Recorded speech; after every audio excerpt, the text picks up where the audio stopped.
Today, the Fuji Altamira had an issue where the rear derailleur cable frayed within the shifter, and so during my ride this morning, I didn't have access to like the highest 4 gears. It wouldn't shift down beyond that point.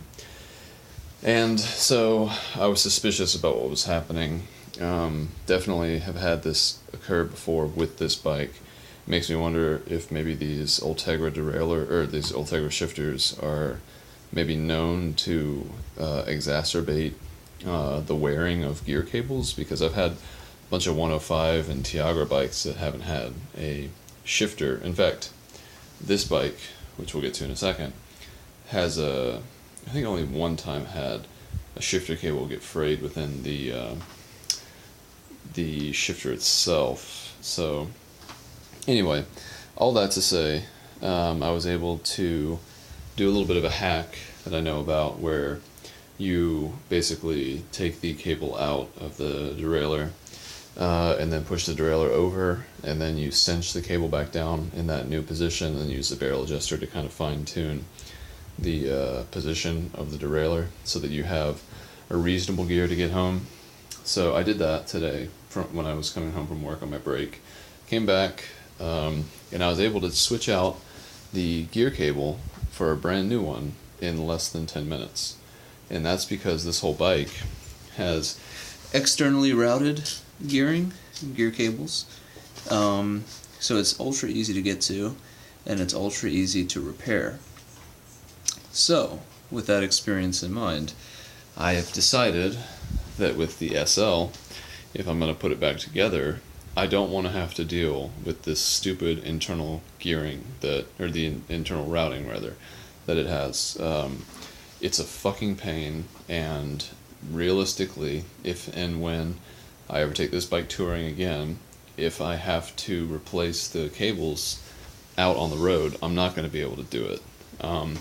A lot of the replacement of the cables for the derailleurs on this bike depend on you being able to, one, take the bottom bracket off, so you have a little bit of extra room to be able to view where these cables are coming when they come into the frame, so that when they get to this point, you can pull them either up through here or further back through the back to get to the rear derailleur. All that is extremely stupid. I hate it, and it depends on having something like this, a little magnet tool, so you can grab the cable and kind of guide it. And you also need this kind of like internal piping for the cable so that you can run it along the inside of the frame. So got a couple of those.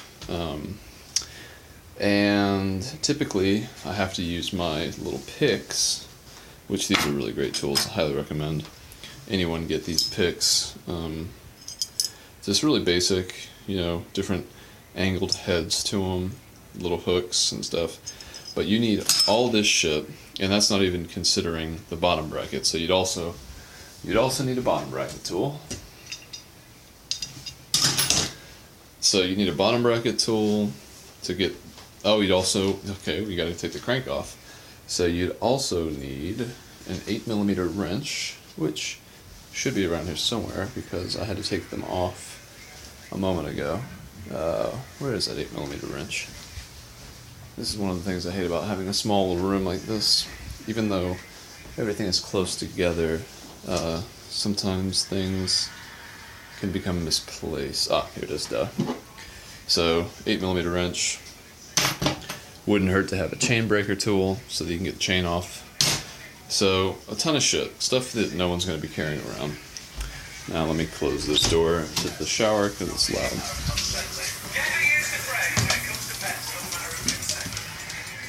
Alright. Bye, Charlie. So, with the SL, since I've just recently ordered a new fork for it, which is the Surly Midnight Special, which I'm pretty stoked about. So that's going to be a through axle. And I have two through axle wheels over here that I haven't been able to use. This one and then this one as well. So I have two wheels, which is great. So I have a spare.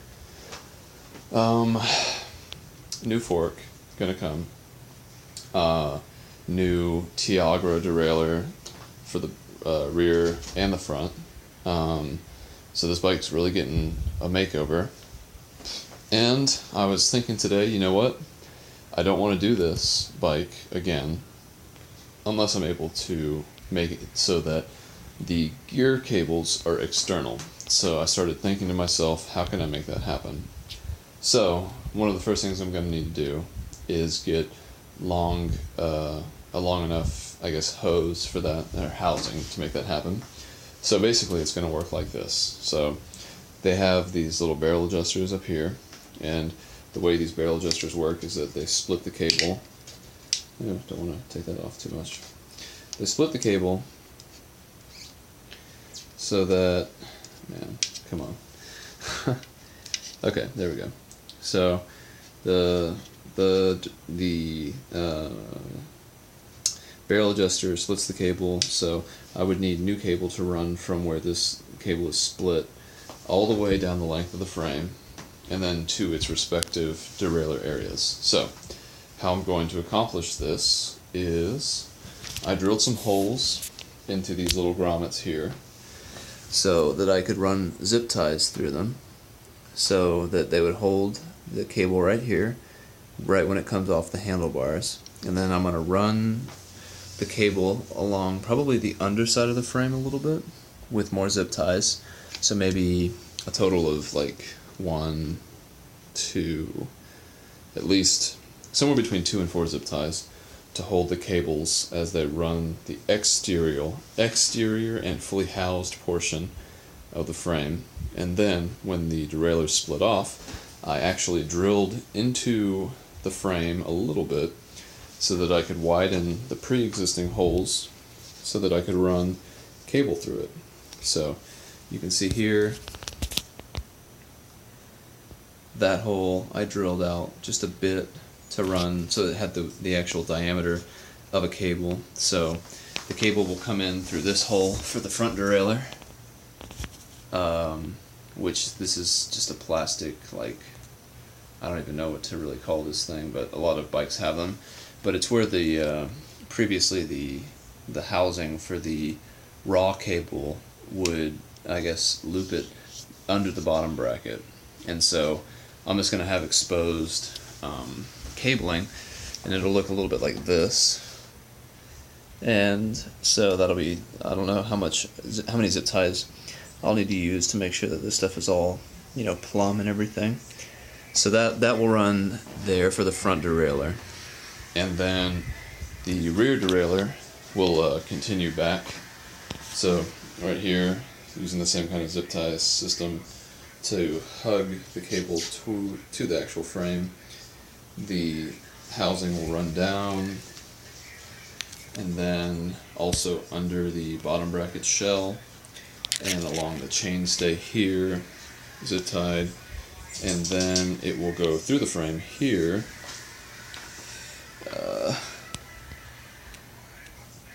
which was an existing hole that I drilled out, and then it will come out through here, which is another existing hole that I sort of drilled out using an existing grommet too to kind of keep it in a good area. And then it'll just sort of loop around. Whoa. Come on, guys. Don't be difficult. Loop around and go into the derailleur like that. I mean, not exactly like that because that looks stupid, but something like that. And so there will be housing along the entire length of the frame. I need to actually measure that because I would like to go tomorrow on my break and get the lengths of housing. So I'm going to place this over here for a moment. Not sure if this is going to be a good angle or not. I don't really know anything about videography. I'm going to take a second to see if that's a good angle. Ugh. Alright, looks like we need to pull it back a little bit. Lol. Alright. So, So from approximately where this barrel adjuster stops, I'm definitely going to want to overshoot with this housing, because I don't want it to be too little. So I'm going to say, just to be sure, maybe, so that was 3.5 feet approximately for the front derailleur. And then 2 feet, 4 foot. I'm gonna probably go for 8 feet. 8 feet of gear housing. Gear cable housing. So I don't know how that's gonna work in terms of actually shifting. It's gonna be all new housing, so it should have a pretty low friction level. And the actual brake cabling is actually already pretty well integrated. So I'm basically just mimicking that, because the brake housing, which goes from here into the frame all the way and comes out here, that works well. I don't mind that, because that's easy to fix in the field. All you have to do is put the new cable in, and the housing runs the entire length of the frame. There's no issues there.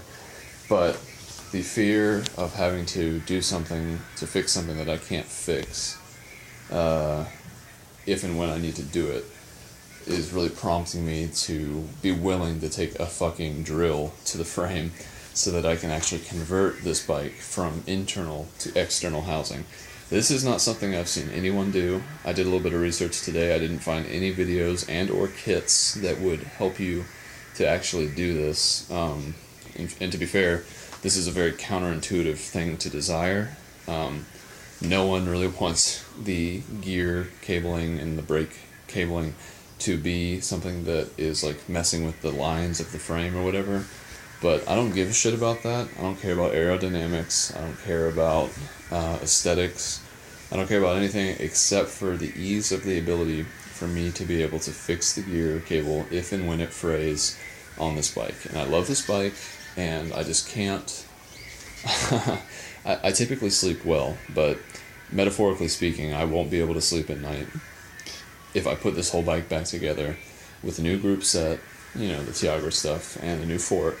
And I know that even though I love the setup for the bike, ultimately the Altamira, ironically, is actually better suited for my needs, because this bike is actually not better suited for my needs. And so the fact that it has things like the exterior gear running, it leaves something to be desired. So that's where I am with the bike now. My Altamira is starting to creak a little bit because of all the rain we've been having recently, and the rain that I had to ride through on Saturday. So, Jesus, it's fucking 11 o'clock already. So, I think I'm gonna take the Altamira's crank off and clean the bottom bracket area along with the cranks themselves, and then maybe lubricate the fork dropouts a little bit here in the front, because those tend to get a little squeaky. I was noticing a creak that I didn't really like, so got everything drilled out now for the bike. So now I just need to get I don't need to get a new gear cable, because I can probably reuse the old. I just need to get I should be able to reuse my rear gear cable for the front derailleur, because it's super long. Just cut it at a certain length, and then it's kind of fucking bent though. Or is that just the housing of this little tube? Let's see. Anyway, it's 11 o'clock now, so I guess I'll leave it there. Go ahead and clean this bottom bracket and everything, get it ready for tomorrow, so that I can ride squeak free. And in the meantime, I really have no idea how this stuff is going to work out. Kind of nervous about the idea that, I don't know, ironically running the exterior gearing cables might actually cause more friction, and so the shifters may not work as well. And if that is the case, I might have to just revert back to having everything internally housed, but I'm really going to try to not have that happen. And in fact, I'm thinking about it now. I know some people will run housing inside the frame for gears, and then you just solve the problem that way. So rather than having to like zip tie stuff on the outside of the frame, I think for ease of use and because it's the easiest way to start, I'm just going to start with trying to make everything external. And then if for some reason that doesn't work, maybe I'll reconsider running everything internally. And then if that doesn't work, and by internally I mean with the housing, fully housed, internal gearing, and if that doesn't work, then maybe I'll just try to set it up how it was initially. However, that would take a couple hours to put back together, I'm sure, because all this shit does not like to be in this configuration, that's for sure. So I need to make a note for tomorrow to pick up some of the housing so I can go ahead and run that. The new fork is supposed to come in later this week, as is the Tiagra group. So it seems like by the end of the week, depending on when everything arrives, this bike may be back together and I may be able to ride it again. I don't remember what cassette is on there right now, if that's the 32 or the 36. That looks like the 32. So yeah, the bike is still in very much so disarray, but yeah, I'm happy that the possibility of external routing is a possibility. So not all is lost, and the Altamira is here, just fulfilling its duties perfectly while its brother is convalesced back to health.